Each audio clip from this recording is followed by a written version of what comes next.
So stacking silver, silver prices and premiums, so on and so forth, that is something that we talk about on this channel all the time. But what about making your own custom silver designs for your own stack? Well, in today's video, we are going to do just that. So I have my ToAuto furnace right here, and I'm actually going to melt some pure silver down, and then we're going to pour it into some really cool molds to make some real custom silver.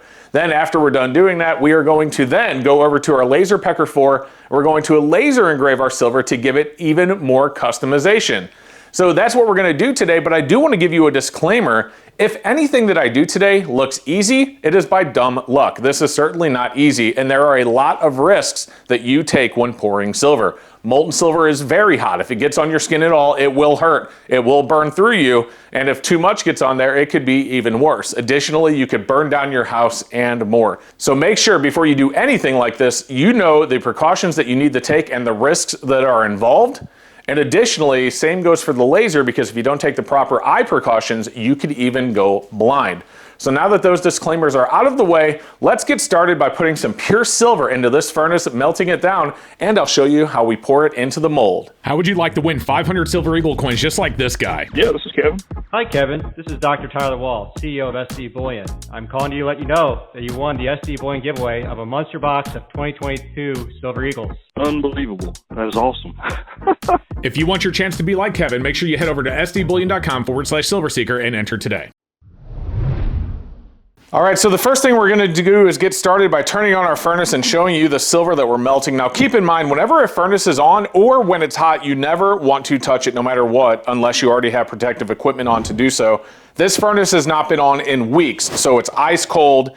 But as soon as I turn this on, I will never touch it, even if the furnace is not hot yet. So we're gonna be using this. This is a brand new crucible I got for our ToAuto furnace. And we have some old pours that I've done in the past, as well as some old rounds that I laser engraved that I messed up on and things like that. This is what we're gonna be melting today. So what we'll do is we'll load some of our silver into our crucible, like so. We'll get a few pieces in there. Don't wanna make it too heavy because it's harder to pour when it's too heavy. That's probably 10 to 15 ounces. And we'll start there, and we're gonna put that into the furnace, close the lid, and then I'm going to turn it on. From here on out, I am not gonna be touching this furnace with my hands. I will even open the lid using a tool, just because again, this gets so hot, it'll literally burn you instantly. So let's get it started. Now what we're gonna be doing is going to 1100 Celsius. This can go up to 1150. We have it set to 1100, and as you can see, it's starting at 27, so it has a little bit of work to do. But let's go ahead and warm it up. And while we're warming up, I'll show you some of the molds. So this one is the primary one I'm gonna be pouring. This is a bar mold. I really like how these turn out. You can get a big space in the back to, you know, laser engrave some cool stuff. We also have this deer head mold, which I'm gonna do a few of. And we have our Savage Skull mold as well. Now we have two other molds I'm not going to be using today, but I'll show them to you. This is a 4-leaf clover. This thing's huge. They usually come out 8 to 12 ounces, depending on how over pour I get. And this one right here usually is a 4 to 5 ounce pour as well. We're not going to be doing those today, but I did want to show them to you. But we're going to let our furnace heat up, and when it's heated up, we will start heating up the molds, and I'll show you the next step. All right, so our furnace is almost there at 1085 Celsius. We got about 15 more to go, but before we get there, I just want to show you what I did. I always put these molds on top of the furnace, making sure not to cover the exhaust port, of course. And the reason I do that is because you want the molds to be really, really hot. Now I have a blowtorch as well, and we are also going to blowtorch the molds. But you want to make sure that any moisture in that mold escapes before you pour the silver in it, because once the silver pours in at 1100 degrees Celsius, it's going to evaporate any moisture immediately, and its only path of escape is going to be through the molten silver. So it could pop, you know, and get all over you and your face and your arms, whatever it may be. Of course, I am wearing a full face shield, and I have other protective equipment on, as well as my gloves I'll be putting on in just a second. But you want to make sure you are cautious about that. So we're at 1092 now. I'm going to start pulling these molds off. We'll heat them up with the blowtorch, and then we'll start pouring.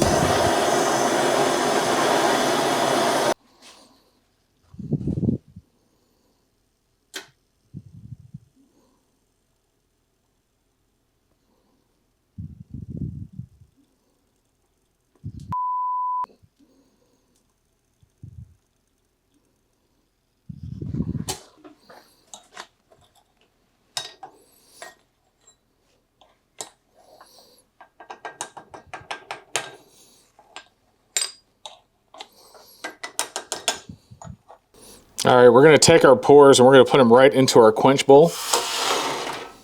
You can hear that? Cools off really quick.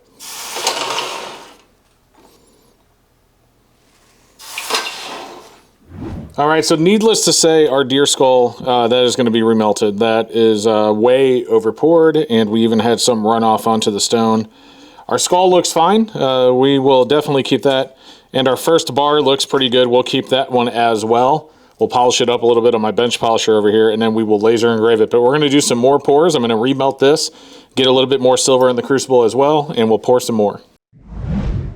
All right, guys, so I've had a little bit of difficulty here, and it turns out that my stone was not actually level.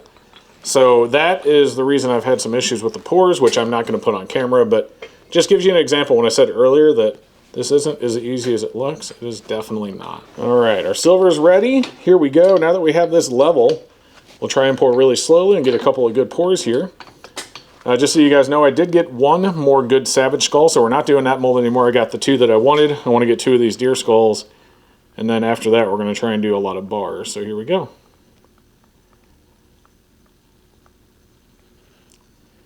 All right, and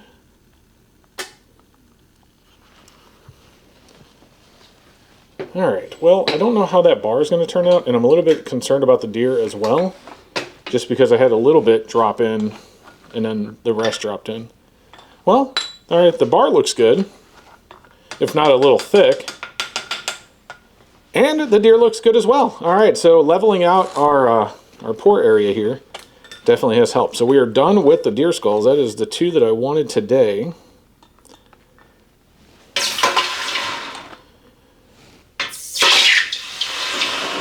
And we had a little bit of silver right here kind of drip out onto our table. I don't know if you can see that where the camera's pointed.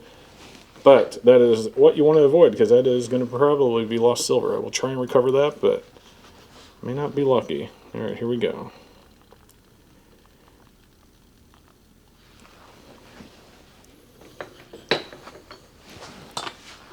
All right, that one's got a little spot on the end here, but other than that, it looks fine.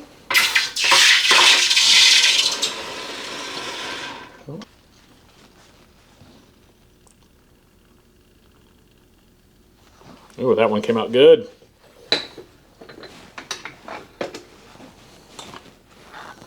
Oh yeah, that's the best bar so far right there. I really like that one. That one came out great. It wasn't too thick, it just looked really good. All right, let's see if we can get another one.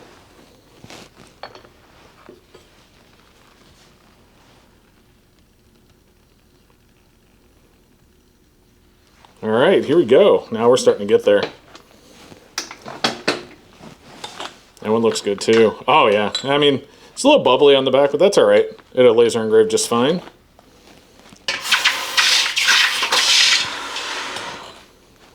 We have a little moisture on the stone. So I got a little moisture on the stone, unfortunately, so we're just going to get rid of that.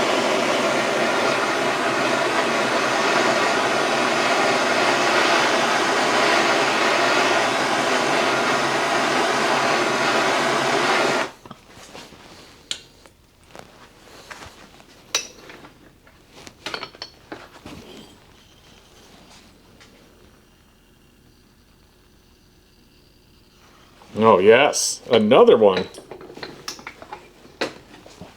That one looks great. That one looks good. They're coming out good now. We're on a roll. Yeah, our uneven stone definitely was causing issues.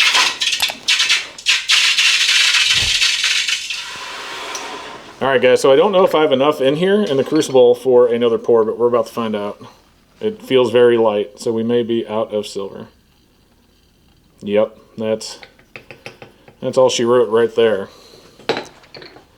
So what we'll do with this silver here is we will put it back into our bag to be melted in a future pour. But let's go ahead and I'm going to clean up and then I'll show you what we ended up with before we get to the laser engraver. So here are the pours before we get to the laser pecker and start laser engraving them. But we ended up with 6 1 ounce, well, not 1 ounce bars. There's more than 1 ounce here. In fact, the total silver amount here is 22.715 ounces. But we ended up with 6 of the bars, 2 of the skulls, and 2 of the deer skulls. Now, one thing I'll tell you about, remember I said this could be dangerous. There's this bump right here on the back of this, and there's a bunch of other smaller bumps as well. I am concerned that there was a little bit of moisture trying to escape right there when I poured this, and that's what we're talking about whenever you pour. Maybe I didn't have that mold hot enough. I absolutely ran it under the blowtorch multiple times, but who knows? So it's making sure you have your full face shield on and completely covered up is important. The skulls turned out good. The 6 bars turned out really good. Like I said, 22.715 total ounces. So the next step is we are going to polish these up a little bit on our bench polisher, and then we are going to laser engrave them using the LaserPecker 4. All right, so we're gonna get ready to laser engrave our first bar. This is really exciting because we really get to customize the design of our pours. First things first, of course, we have safety, so we do have our safety glasses ready to go. These are paramount. You don't want to go blind when doing this. Additionally, we have our 2 lasers. Now, I'm only going to be using this one. This is the LaserPecker 4. Let me tell you about it, but before I do, I want to say that I've been using the LaserPecker 3. So when the LaserPecker company reached out to me and offered to send me the LaserPecker 4 to try out on the channel, I, of course, said yes. Now, this is not a paid sponsorship. They didn't pay me anything for this, but I do have an affiliate link down below if you guys are interested in getting one. If you use that link, it will support me directly if you get it. If not, no big deal.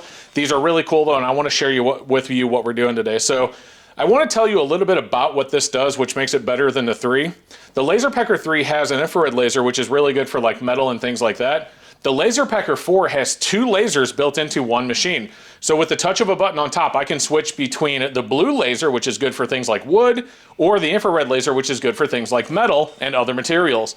So that is really cool because I can do everything with just one laser without having to have 2 separate lasers for different types of projects. So I'm really excited to have the LaserPecker 4 in my arsenal. And again, like I said, there's a link down below if you guys want to get your own. But I want to show you how easy this is to use. So we're going to open up the LaserPecker software. I already opened up the software, but we'll just go to File and make a new one here. And then very quickly, we're just going to bring this. This is a design that I did in Photoshop already, but you can see this is my Don't Tread on Me bar. Hopefully you guys can see that. Let's aim that towards the camera a little bit better. Now clearly this is going to be too big for the bar. I mean, I'm used to it, so we're going to shrink it down. And then what we're going to do is just on the laser, we already have it connected to the LaserPecker 4. We're going to choose the 1064 laser. We're going to go to 2K resolution. We will set the depth here to 60. Let's go a little bit deeper. We'll set it to 70. And then we'll set the power all the way up to 100 because we want to burn into this thing, right? And then the next thing you want to do is go to preview. Now this is important because you need to focus the laser, and additionally you need to set up where it's actually going to laser engrave. So I'll show you. We hit preview here, and I'm going to get on my glasses. So we hit preview here, and now right here there is, I'm kind of holding the camera, so I apologize about it being shaky. You see there is a blue box. And we're going to adjust that blue box to where it's right there on the bar, like right outlining the bar, just like that. And we'll just move it a little bit. And by the way, we're just moving that on the screen, and it's adjusting the focusing laser right there. We will hit quit preview, and we will go to start. But before we start, it is super important that you have something. If you're not going to keep your glasses on the whole time, you have something that shields that laser light from you because it can bounce off of the reflective bar and into your eyes, right? So let's move this out of the way. The one thing I'll tell you that I wasn't a big fan of with the LaserPecker 4 is now that I have it focused, I can't get the shroud on because the shroud is too close to what I'm trying to laser engrave. And so I would actually have to put the shroud on, then refocus it. And it's hard to see the focusing laser through the shroud. In fact, it completely blanks out the light.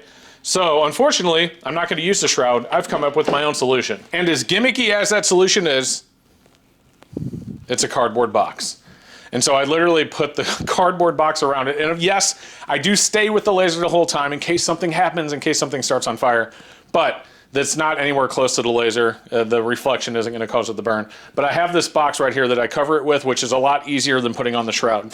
Now for this example, I'm going to keep my glasses on the entire time, so I'm not going to put the shroud on. We're just going to go ahead and start laser engraving. So I hit the start button and hit confirm. And give it a second, and you can hear it burning right now.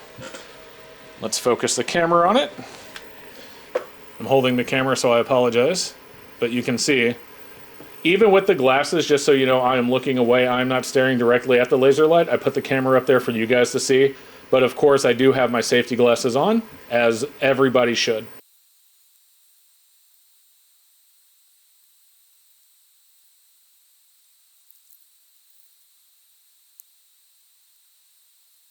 And just like that, Our bar is done. Well, it did take about 8 minutes, but man, that came out really, really nice. Looks really good on our hand-poured bar. Don't tread on me bar right there. So on the back, what we'll do, and I won't show this on the video because I'm sure you're tired of watching at this point, is we'll put the weight, the purity, of course, and then we will also put my channel logo and signature, and this will become one of my signature bars. So let me know what you think down below of our laser engraving and pouring experience. If you guys like this video, don't forget to like and subscribe, help me continue to grow. And otherwise, make sure you check out the LaserPecker 4 with a link in the description below. I'll also put a link down to the furnace I use if you guys want to get into melting your own silver. But other than that, guys, you are awesome. Thank you for watching, and we'll see you in the next one.